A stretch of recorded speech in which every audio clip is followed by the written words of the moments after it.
पार की जंग हो गई शुरू। उपराष्ट्रपति चुनाव नहीं, अब होगा इस्तीफा। शाह ने अचानक उपराष्ट्रपति चुनाव कैंसिल करने का कर लिया फैसला।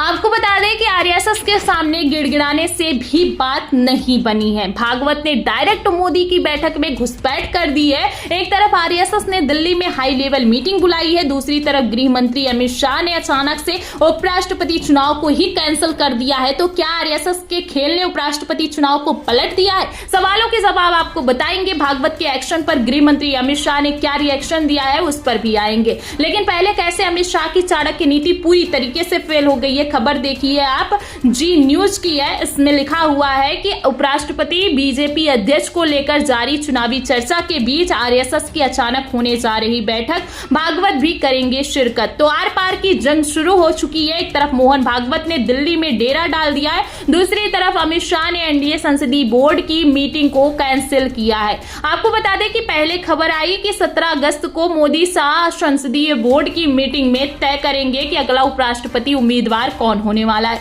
लेकिन अचानक से पूरा खेल पलट गया। सूत्रों के मुताबिक जैसे ही मोहन भागवत ने 19 अगस्त को दिल्ली में आरएसएस की हाई लेवल मीटिंग बुलाई, तो अमित शाह ने भी अचानक से संसदीय बोर्ड की मीटिंग को कैंसिल कर दिया। तो क्या ऐसे हालातों में 19 अगस्त को आर पार होकर रहेगा? आपको बता दें कि 19 अगस्त को एक तरफ बीजेपी आला कमान उपराष्ट्रपति उम्मीदवार का चयन करेगा, वहीं दूसरी तरफ 19 अगस्त को ही दिल्ली में भागवत की अध्यक्षता में आरएसएस की हाई लेवल मीटिंग होने वाली है। और इस मीटिंग को लेकर आपको जानकर हैरानी होगी कि आरएसएस की मीटिंग का एजेंडा भी उपराष्ट्रपति चुनाव ही है। और यह कोई हवाई बात नहीं है, खबर भी मौजूद है। खबर देखिए, जी न्यूज की है। इसमें लिखा हुआ है कि सूत्रों का कहना है कि इस बैठक में जहां आर्थिक मुद्दों पर चर्चा होगी, वहीं बीजेपी के राष्ट्रीय अध्यक्ष उपराष्ट्रपति चुनाव को लेकर भी मंथन हो सकता है। आपको बता दें कि उपराष्ट्रपति चुनाव को लेकर पहले ही पेंच फंस गया है। ऐसे हालातों में क्या आरएसएस का उपराष्ट्रपति होगा और क्या धनखड़ का इस्तीफा लेना बीजेपी की सबसे बड़ी चूक साबित होगी? कई सवाल खड़े होते हैं। क्रोनोलॉजी समझिए। अचानक से भागवत का दिल्ली जाना, एनडीए संसदीय बोर्ड की मीटिंग का कैंसिल होना,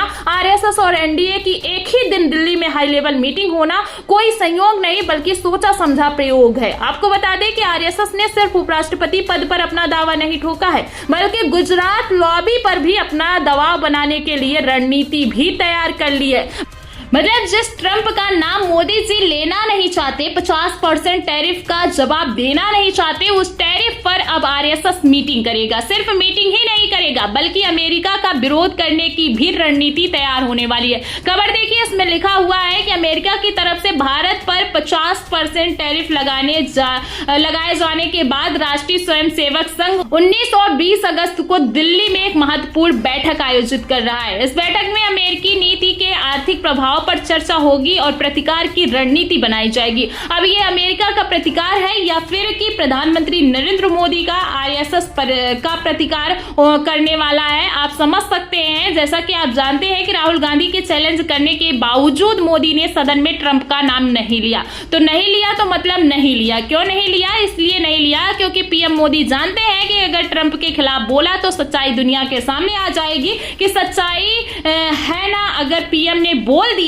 तो फिर वो खुल के बोलेंगे और वो पूरी सच्चाई रख देंगे, तो इसीलिए नहीं बोल पाएंगे। और राहुल गांधी ने पहले ही कह दिया था कि अगर पीएम मोदी ने बोल दिया कि ट्रंप झूठा है तो फिर ट्रंप खुलकर बोलेगा और पूरी सच्चाई दुनिया के सामने रख देगा। फिलहाल ट्रंप से खौफ खाए मोदी तो नहीं बोले, लेकिन हाँ आरएसएस जरूर बोला है। जाहिर है कि आरएसएस जानता है कि ट्रंप के खिलाफ बोलने का और उसके प्रतिकार करने का नतीजा क्या होगा। लेकिन फिर भी आरएसएस ने दिल्ली में उपराष्ट्रपति चुनाव के बीच मीटिंग को सेट किया है और बीजेपी आला कमान को फंसा दिया है। खबर है कि कुछ बड़ा होने वाला है। आनंद फानन में आरएसएस ने अहम बैठक बुलाई है और खुद पर संघ चालक मोहन भागवत इस बैठक में जो है अब शामिल होने वाले हैं। खबर आ रही है, तो क्या बड़ा होगा और क्या धनखड़ के इस्तीफे के बाद मोदी का इस्तीफा होगा? सवाल खड़ा होता है क्योंकि होने को तो कुछ भी हो सकता है। जैसा कि आप जानते हैं कि 75 का होने से पहले ही मोदी की कुर्सी डगमगा रही है। मोदी काल के इतिहास में ऐसा पहली बार हुआ है कि प्रधानमंत्री नरेंद्र मोदी